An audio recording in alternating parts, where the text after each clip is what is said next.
Presiden Jokowi mengingatkan kepala daerah untuk mengantisipasi kenaikan kasus COVID-19 pada 2 pekan pasca Lebaran. Data terbaru, ada 15 provinsi di Pulau Jawa, Sumatera hingga Kalimantan yang mencatatkan kenaikan kasus COVID-19.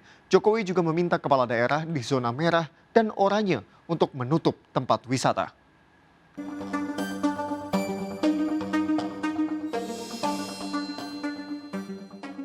Meski ada larangan mudik pada 6 hingga 18 Mei, gelombang pemudik ternyata tak bisa sepenuhnya terbendung.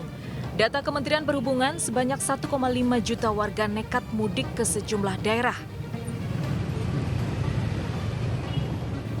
Penyekatan pemudik telah dilakukan di puluhan titik, namun sebagian pemudik tetap lolos hingga kampung halaman.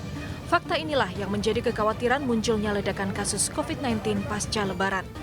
Presiden Jokowi pun kembali mengingatkan para kepala daerah untuk mengantisipasi kenaikan kasus COVID-19. Mengingat 15 provinsi di Pulau Jawa, Sumatera, Sulawesi hingga Kalimantan kini mencatatkan kenaikan kasus COVID-19. Hati-hati provinsi yang ada di Sumatera.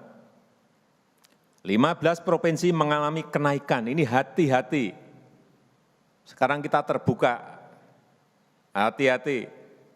Aceh, hati-hati Sumut, hati-hati Sumbar, hati-hati Riau, hati-hati Jambi, hati-hati Babel, hati-hati DKI Jakarta, hati-hati Maluku, hati-hati Banten, hati-hati NTB, hati-hati Maluku Utara, hati-hati Kalteng, hati-hati Sulteng, hati-hati Sulsel, hati-hati Gorontalo.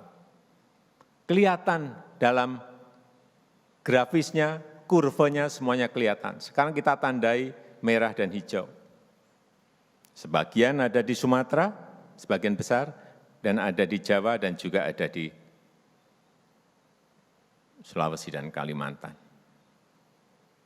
Hati-hati, gelombang kedua, gelombang ketiga di negara-negara tetangga kita sudah juga mulai melonjak drastis. Dalam arahannya, Presiden juga meminta para kepala daerah di wilayah zona merah dan oranye untuk menutup tempat wisata. Pasalnya, tempat-tempat wisata lokal justru menjadi lokasi kerumunan massa tanpa protokol kesehatan. Mobilitas warga di lokasi wisata pasca Lebaran meningkat mencapai 38% hingga 100%.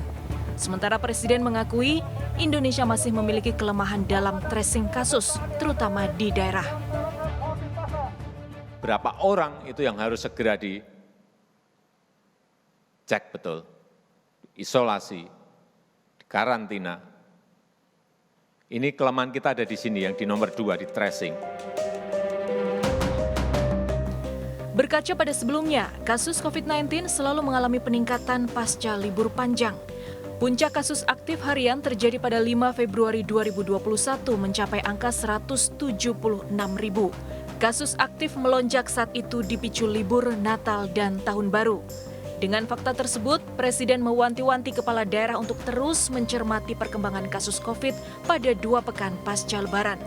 Upaya antisipasi baik tracing maupun kesiapan fasilitas kesehatan harus dilakukan sedini mungkin agar tidak terjadi ledakan kasus yang berdampak pada kenaikan tingkat kematian akibat COVID-19. Tim Liputan iNews melaporkan.